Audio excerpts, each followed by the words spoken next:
ನೀವು ಕೇಳಿರುವ ಈ ಗಾದೆ ಮಾತು ಹಳೆಯ ಕಾಲದ ಗ್ರಾಮೀಣ ಜೀವನದ ಸೊಗಡನ್ನು ಒಳಗೊಂಡಿದೆ. ಇದರ ಪೂರ್ಣರೂಪ ಮತ್ತು ವಿಸ್ತರಣೆ ಹೀಗಿದೆ. ಗಾದೆ ಮಾತು: ತೋಳಿಲ್ಲ, ಬಳೆಯಿಲ್ಲ, ಮೂಗೇಕೆ ಮಸಿಯಾಯ್ತು? ಭಾವಾರ್ಥ ಮತ್ತು ವಿವರಣೆ. ಈ ಗಾದೆ ಮಾತನ್ನು ಸಾಮಾನ್ಯವಾಗಿ ಅನಗತ್ಯ ಕೆಲಸದಲ್ಲಿ ಹಸ್ತಕ್ಷೇಪ ಮಾಡುವ ಅಥವಾ ತಮ್ಮದಲ್ಲದ ವಿಷಯದಲ್ಲಿ ತಲೆಹಾಕಿ ಅವಮಾನಕ್ಕೀಡಾಗುವ ವ್ಯಕ್ತಿಗಳನ್ನು ಉದ್ದೇಶಿಸಿ ಹೇಳಲಾಗುತ್ತದೆ. 1. ಅಕ್ಷರಶಃ ಅರ್ಥ: ಹಳೆಯ ಕಾಲದಲ್ಲಿ ಹೆಣ್ಣುಮಕ್ಕಳು ಅಡುಗೆ ಮಾಡುವಾಗ ಅಥವಾ ಸೌದೆಯ ಒಲೆ ಬಳಸುವಾಗ ಕೈಗೆ ಮಸಿ ತಗುಲುತ್ತಿತ್ತು. ಕೈಗೆ ಬಳೆಗಳಿದ್ದರೆ ಅಥವಾ ಕೈಯಿಂದ ಮುಖವನ್ನು ಮುಟ್ಟಿಕೊಂಡರೆ ಮೂಗಿಗೆ ಮಸಿ ಮೆತ್ತಿಕೊಳ್ಳುವುದೂ ಸಹಜ. ಆದರೆ ಕೈಯಲ್ಲಿ ಬಳೆಯೇ ಇಲ್ಲದಿದ್ದರೂ, ಕೆಲಸವೇ ಮಾಡದಿದ್ದರೂ ಮೂಗಿಗೆ ಮಸಿ ಹೇಗೆ ಬಂತು?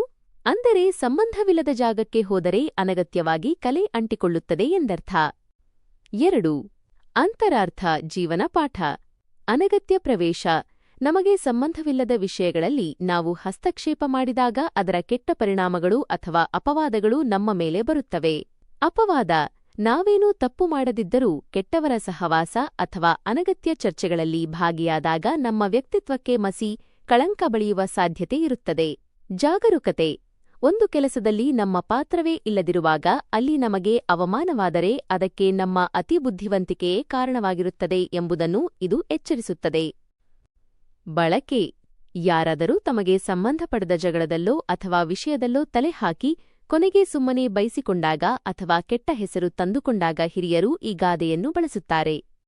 ಸಂಕ್ಷಿಪ್ತವಾಗಿ, ಮಾಡಿ ಕೆಟ್ಟವರಿಗಿಂತ ನೋಡಿ ಕೆಟ್ಟವರೇ ಹೆಚ್ಚು ಎಂಬ ಮಾತಿನಂತೆ ಬೇಡದ ವಿಷಯಕ್ಕೆ ಹೋದರೆ ಗೌರವಕ್ಕೆ ಧಕ್ಕೆ ಬರುತ್ತದೆ ಎಂಬುದು ಇದರ ಸಾರ.